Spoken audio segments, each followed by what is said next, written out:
can we expect to folks who have never been to like a hip hop type lecture? I think they can expect something that's slightly different, because we're coming from a different paradigm than you would a political lecture or a religious lecture or a very academic lecture that you would get in your local university or college.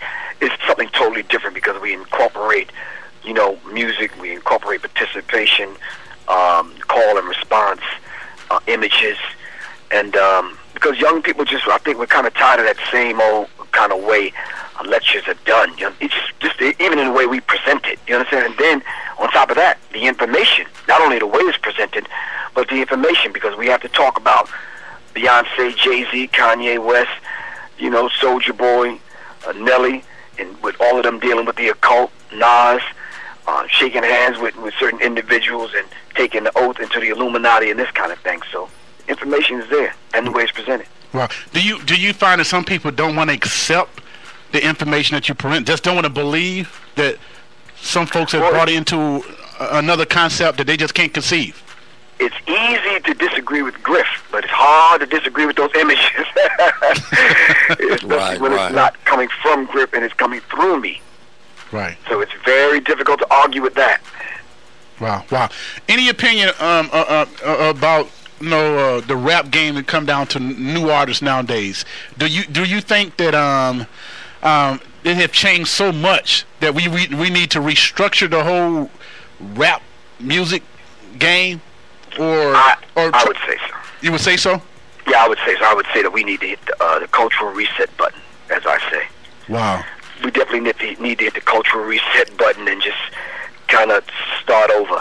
And if those artists that call themselves artists, if you're not going to present your artistry where it doesn't turn into a culture of death, then we might give you the pass. You see, everyone they're doing their art form, and it's going unchecked. Okay. You understand what I'm saying? Right. Regardless of who it sets out to kill. But I notice they don't set out to kill anyone on the other side of the fence or in any other culture. It's all directed towards the self. Right. And that's what we have to deal with. Right. Wow. Any questions? Big Rock. Now, do you find that most of these rappers just don't know, though? They don't know self. They don't know consciousness. Of course, they heard PE. They heard Dead Prayers back in the day, but they was not really listening and was not making it part of their life. Or do these folks know and just not doing it?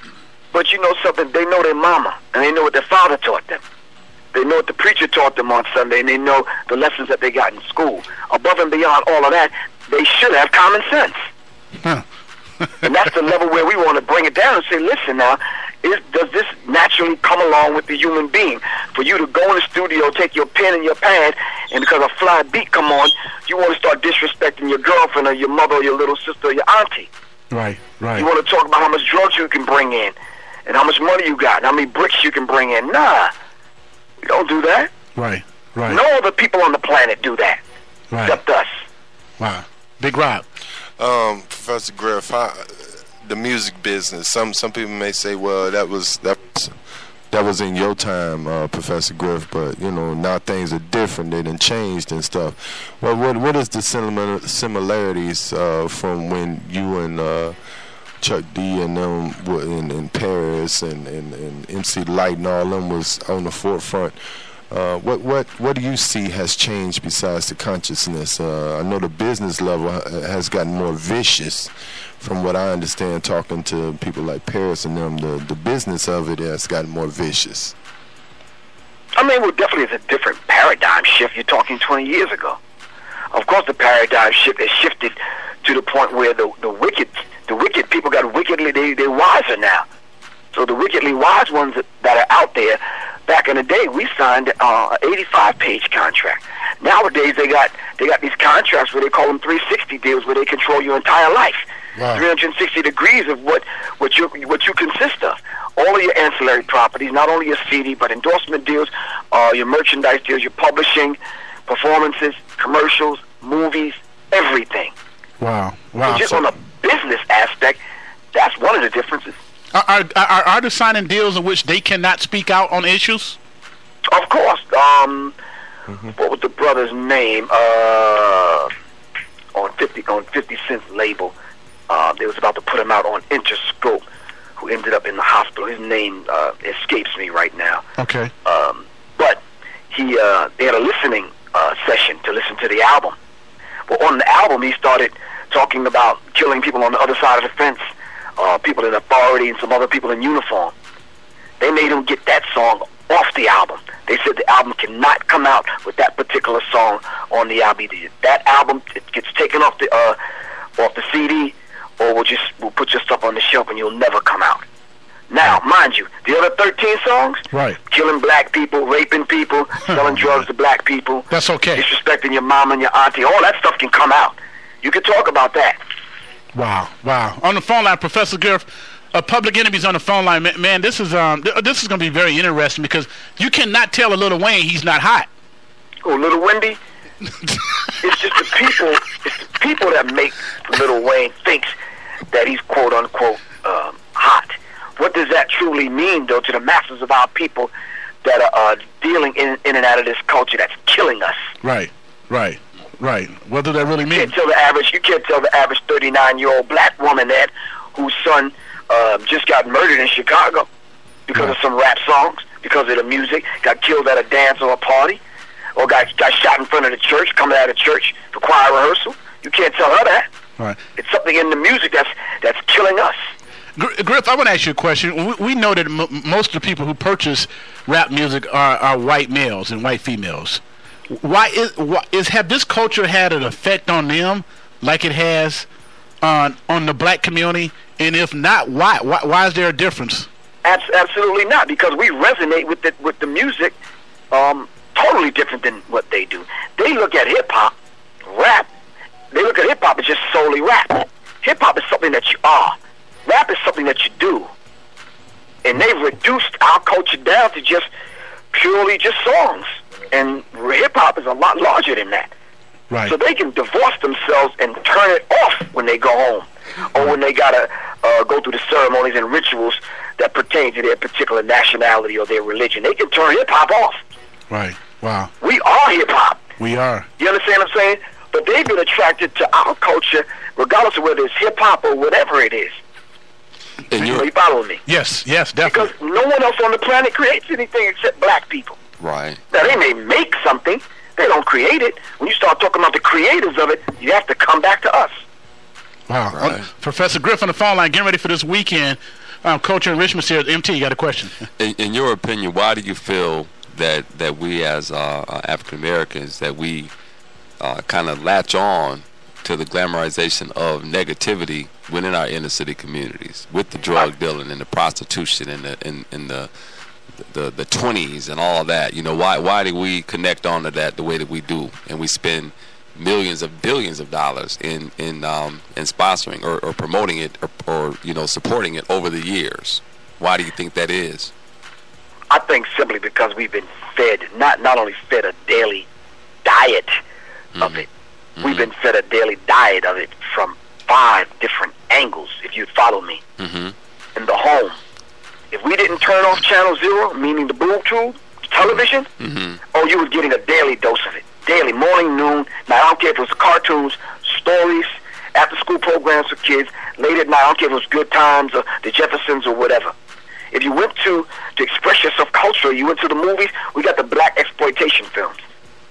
Right. Then the parents stayed locked, especially the women, stayed locked on the stories. That became their life. Right. Are you following me? And we started acting out who these people were that we seen on the small and the big screen. You look through magazines. Everywhere we look, we've seen black people in negative kind of situations. So I asked those people, including the people that's sitting in front of you right now, when we look at progress, and you look at yourself and say, okay, I think I've made progress since last year. But if you ask young people that, where's your model? Right. Who does you pattern yourself after? Right. And if you pattern yourself after your open enemy, then where's your progress going to lead you? Right. And I tell you straight up, like Dr. Francis Cress Wilson said, if you master the English language, black people will end up hating themselves. That's right. I'm going to say that again in English. Maybe y'all ain't hear. If you go to school and you master the English language, Right. you will graduate from school, high school, hating yourself. The mere definition in Webster's dictionary, backed up by thesauruses and examples in the community, will teach you to hate yourself. Wow, powerful. I have one more real quick question for you, Professor Griff.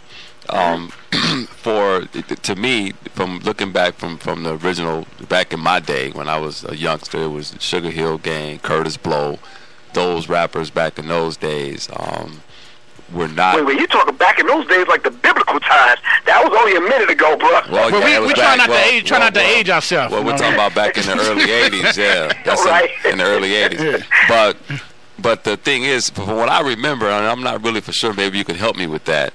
But it seems like I believe NWA with Ice Cube and Eazy-E and those guys, when they first came out, they came out real radical and seemingly were the first to somewhat glamorize what the question I just asked you previously about the inner city life, the negativity of the inner city life. And my question is, I wonder why, so many people did not stand up to try to prevent that type of music to be able to grow to the problem that it's grown to be now. Where were the voices? Well, I think the voices were out there, but it was done in such a way where the N-word became popular. And they made it very popular for you to call yourself that particular term. Are you following me? Oh, yeah, definitely. They made it popular, for us to disrespect our woman and call her out of her name. Right. These things became very, very popular, and when put among us via the music, that is one thing that you really, truly cannot defend yourself against. You on the dance floor, you in the club having a good time, or you in your car having a good time, or at home at the picnic or the barbecue, and music is playing. Those demonic, I can actually say, culturally sensitive missiles are bombarding your chakras, are hitting you at levels where it's hard for you to even defend yourself. Right. Especially during the holidays, because we have this emotional attachment to the holidays. We have these emotional attachments in and around our birthday and celebration, to the point where we're not thinking that someone would program our death and destruction through the music. We're not thinking that, because we think these other people are like us, and they're not. Wow. They control the image of hip hop. We don't control it. Do you think gangster rap changed Black America? Yes. Gangster rap via Ronald Reagan and his henchmen and multinational corporations got together, invented this thing called gangster rap to neutralize Public Enemy in the consciousness. Wow. And to the point that it has hindered the Black community, or to the point it has crippled, I could say, the Black community. It's crippled us, but we didn't stop trying to walk, simply because by the time we figured out what it was, we was already in the pimping and the balling phase of hip hop. And now we're at the point where metrosexuals are taking over, and it's like hip hop is going to change forever. When you metrosexual, I got to ask you about that, because I heard you talk about that. What is metrosexual? Well, the metrosexual is that inner city so-called young cat who's an entrepreneur probably, or works at one of these very affluent kind of firms that control social behavior, the social sciences, if you catch my drift. Right. And this guy, he's neatly dressed. Right. He looks real hard. He comes off hard. Right. But still in all, you may see him at the Boom Boom Room, or you may see him at the Bulldog Club downtown. You understand what I'm saying? This guy does not care who he sleeps with. Wow. He has no regard for whether you're man, woman, animal, child, adult, white, black. He doesn't care. I mean, I shouldn't be laughing, because this is a serious thing. But when you say stuff like that, we got two guys in the studio who are always going at each other, cracking jokes, and they start pointing at each other, being funny. Heterosexual guys just pointing at each other. But this is a serious issue, because of that, we have a trickle down problem in the Black community because of that. No, you know something? It's deeper than that, simply because the main institution that we need to focus on to get ourselves together as a people is the family. That's right. And with the metrosexual running rampant, you understand what I'm saying? Right. And songs like Poker in the Face and these kind of songs, we're never going to make progress. And that song came directly from somebody I had deep love and respect for, Common. Right. I got a few choice words when I see him, and I'm going to see him in a minute. Right. Wow.